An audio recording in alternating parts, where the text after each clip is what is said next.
3 tahun terakhir, termasuk di Kota Palembang, hal ini dapat dilihat dari turunnya angka kunjungan wisatawan ke Kota Palembang.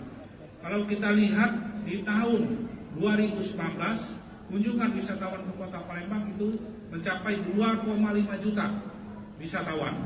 Dan diharapkan ke depannya mampu menjadi lokomotif pembangunan Kota Palembang apabila kita bersama memprioritaskan sektor pariwisata ekonomi kreatif dalam pembangunan saat ini dan yang akan datang.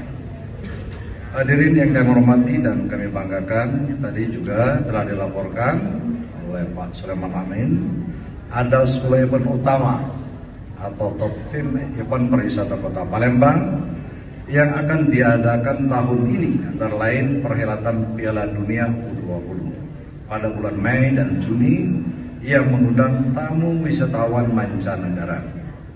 Momentum ini harus kita persiapkan semaksimal mungkin, utamanya kesiapan layanan fasilitas publik di Kota Palembang.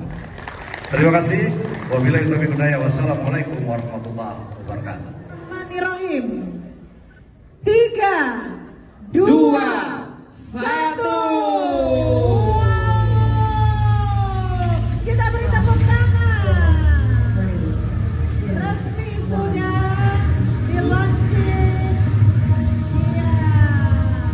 Dengan ini resmi sudah launching Calendar of Charming Event Palembang tahun 2023.